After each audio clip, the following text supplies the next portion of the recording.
Has layers to it. Wow. I'm just in heaven right now.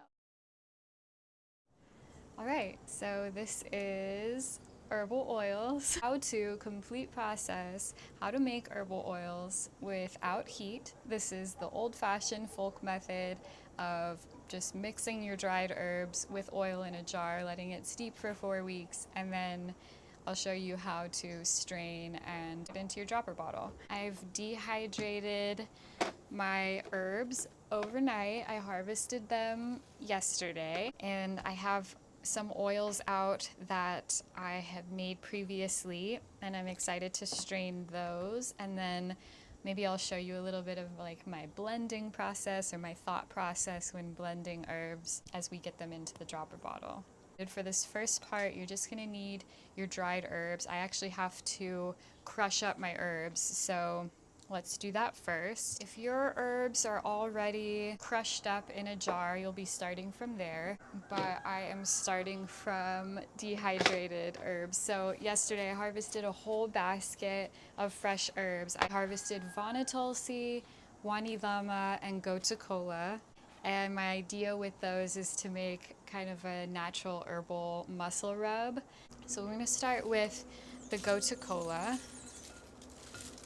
I don't have a lot of gotu kola, which is another reason why I'm blending 3 different herbs. I have a lot of certain things like vana tulsi, but I didn't want to just make another vana tulsi oil. I wanted to make something different, something special. So here I'm just crushing up my gotu kola really fine. This is how you know if your herb is properly dehydrated, if it's really crispy, and you can almost just grind it up into a powder just like this with your hands. Then I have my wani lama. This is a really common herb here in Costa Rica and in this part of Central America. Gotu kola and wani lama in there. Let's get the vana tulsi.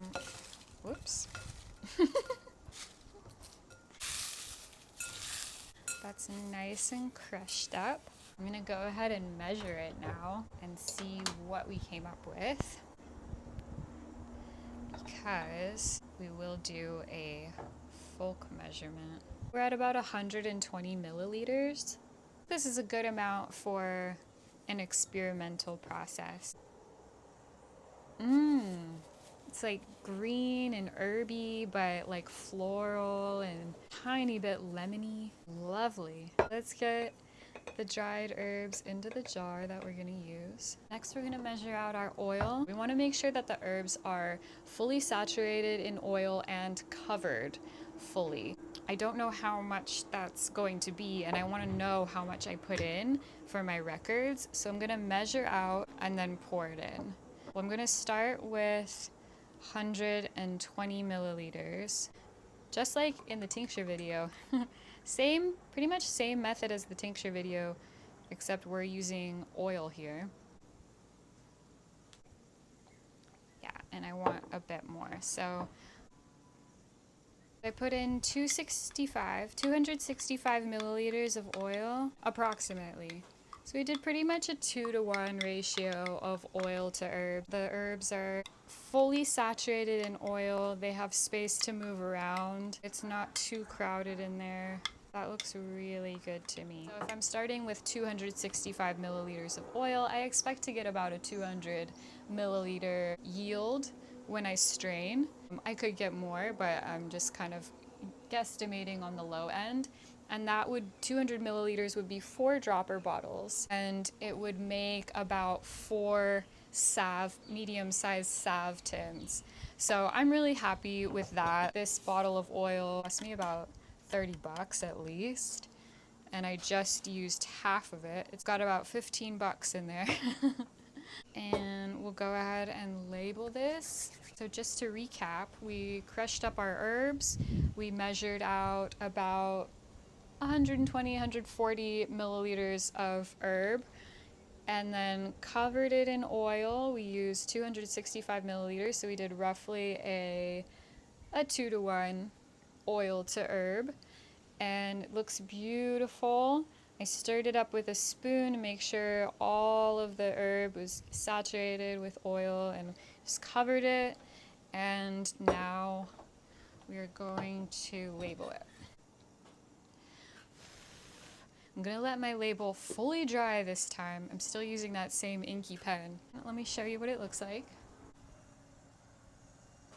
Beautiful. This is my label. So that'll just go right on there once the pen ink is dry, because I don't want to smudge it this time. So moving on to the straining process, I have these herbs that have been steeping for 4 to 8 weeks. I have a beautiful chamomile in avocado oil, and then I have a calendula flower in avocado oil. Both of these are luxurious for the skin. I love putting them in my face oil blends, which we'll talk a little bit about when we get into bottling and blending. I've got clean jars ready to go right here. You're going to need a funnel. I like to use a strainer, and I like to use coffee filters. That is my style. This makes it for a really clean, pure strain. So let's load her up. Let's do it. Just one coffee filter. I'm not doubling up, but we will probably go through multiple coffee filters, as once you do a first pour, that's kind of all you get for that filter. You've just got to kind of scrunch it up, squeeze it, and then set it aside. You can't really open it back up and pour more oil into it. So we're gonna do this chamomile one first, giving it one last good shake. Okay, here we go. Oh, it just smells so good. I could smell it all day. Okay. So, just pouring, I'm pouring out about half a cup. And you can see, hopefully you can see that, it's starting to just come right through. And so I'll let that go for, a minute. And then once it seems like it needs some help, I'm gonna gather up the edges and give it a good squeeze. It's nice to have something, some kind of receptacle, a bowl, whatever, your compost bin, that you can discard your coffee filters in. Just keep everything nice and tidy. I don't know if I'm coming off as this like neat freak in these videos, but all of these practices that I have are just to kind of maintain some order in the process, because when I first started, it would be a mess. There's just like, if you're making tinctures, you're getting alcohol everywhere. There's dried herb, soaked herb slurry everywhere. And then with the oil, oh my gosh, you can just get oil everywhere. It gets all over your body. So I've just kind of developed these little practices to keep things a little more contained and prevent from making a huge mess. It has all gone through and it looks gorgeous. I'm just gonna pick up the filter and kind of gonna twist. It's kind of like I'm making a little dumpling. These look exactly like little dumplings. So cute. And I just like to squeeze the top closed so no plant matter is escaping, and just kind of giving it a gentle twist and squeeze. And you can see how much oil is coming out. It looks beautiful. And this is the part of the process where your hands get really oily. Unless you're wearing gloves, which by all means, if that makes you feel comfortable, or if you're making oils for someone else. But these oils are for me. This is my personal collection.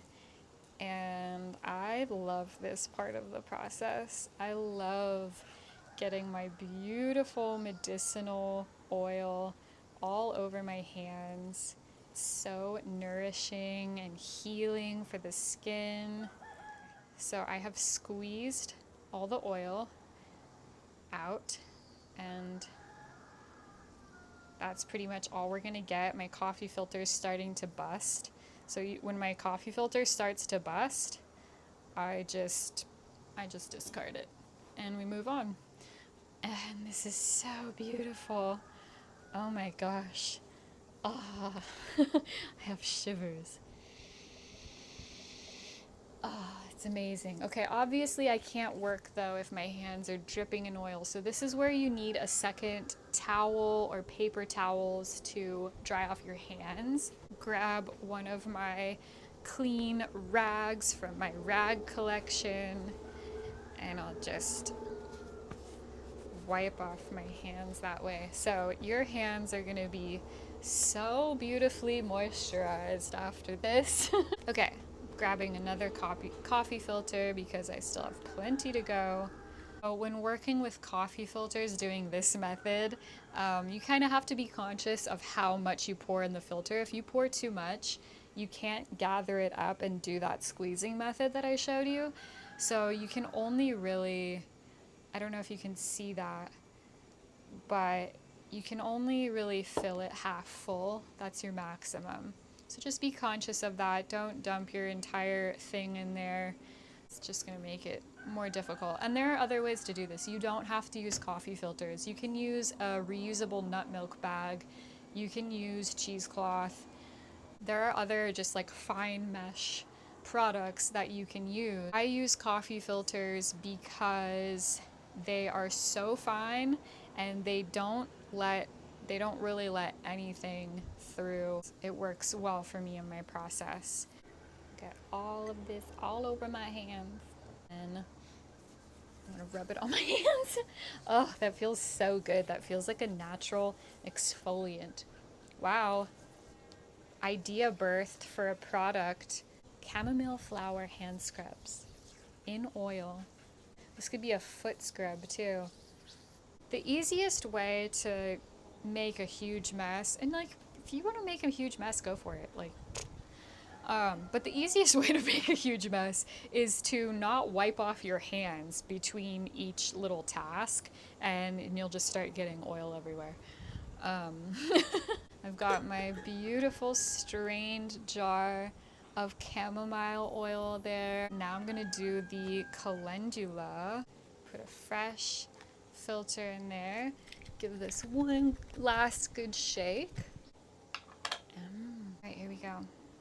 So just remember not to fill your strainer, not to fill your coffee filter too much. And we're ready to squeeze this guy. Woo! Color of calendula flower oil is so gorgeous. Like that bright orange. Calendula oil is one of my favorite oils. I love it for the face. I love it as a body oil. It's a very rich oil. So the oil is extracting the resin, which is one of the healing constituents of the calendula flower. Oil is resinous. It's not a light oil. It's a deeply moisturizing oil. It's not a lightweight little face serum, but it is incredibly healing for the skin. It's great for scarring, minimizing scarring. Oh, that is so rich. That's like night and day compared to the chamomile oil. I love chamomile oil and it has its own beautiful, rich medicinal properties, but this is like silk butter on my hands. Wow. Silky. It's just absolutely silky. Oil straining day is like spa day for the hands. Okay, we're done. We made a beautiful calendula oil. I'm gonna smell it one more time. Oh. It smells like toffee. We've got our oil that we made. We have our 2 strained oils. And now let's bottle something. This is the last step. I'm gonna show you how I bottle my oil, and walk you through a little bit of my blending process, my thought process when I'm blending an oil for my skin, my face, or my hair. I have 3 oils with me. I have the 2 that we just strained, our chamomile flower and calendula flower, and then I have one that has been strained previously, part of my collection. This is ylang ylang oil, which is a beautiful oil. This is ylang ylang extracted into avocado oil. So it's silky smooth, smells absolutely heavenly. I want to make a face serum, something that I can use with my gua sha at night, but it's also going to be an all-purpose oil. I can use it on my body, on my hands, on my lips, in my hair. Sometimes I surf and I wear a lot of really heavy zinc on my face to protect my face, and it's nice to have an oil-based product to remove your zinc with a towel, similar to makeup. So I want an oil for that. And this blend that I have in mind is perfect for all of that. It's also very healing for the skin, it's healing for wounds, it's healing for scars, it's anti-aging. I'm gonna do a primarily ylang ylang blend. 3 parts ylang ylang, 1 part calendula flower, 1 part chamomile flower. I'm going to measure out 30 milliliters of ylang ylang oil.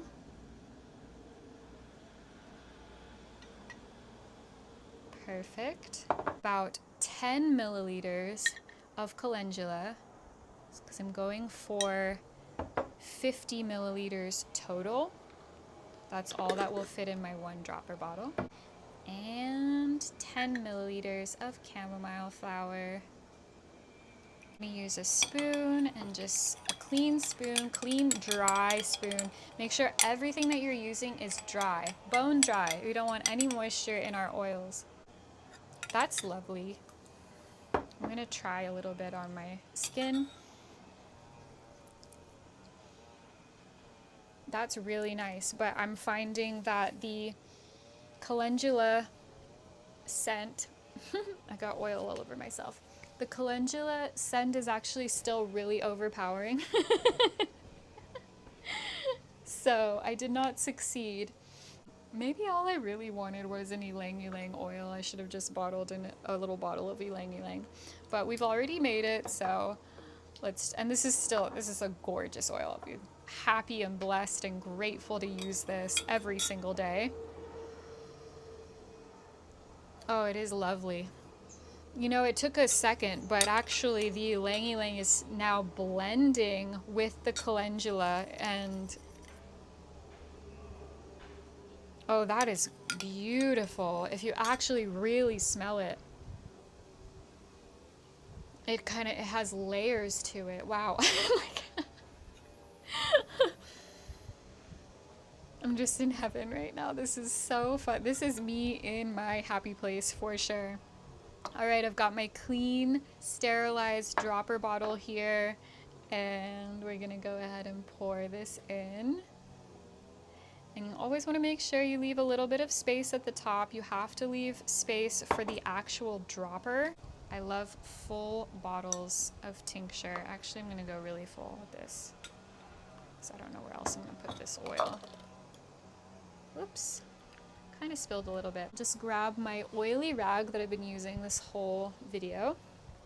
Really nice to have a collection of clean rags that you can use for your herbal preparation days. Actually gonna give this a wash. Just gave that a super quick wash with soap in my sink. That way I don't get oil on the label that I put on it. And there you go. Mostly ylang ylang flower oil with a little bit of calendula and chamomile. Just take some out. Almost works like perfume.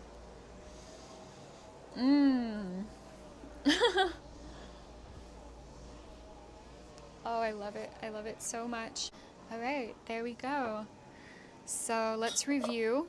We made a beautiful jar of what I'm calling herbal muscle rub. We'll see how that comes out. I'll definitely make a video of it when I strain and bottle this and give you kind of like a review of what it's like. So we made that, then we strained some oils, and then we bottled. So that was really fun. Thank you for tuning in and going through this process with me. I hope that you try it. I hope that this was helpful for you. And if you have any questions about the process, just comment below and make sure to like and subscribe to this video, subscribe to the channel, and stick around if you love herbal preparations, if you are interested in working with herbs. I have a lot of really fun stuff planned for this channel, and I'll see you in the next video.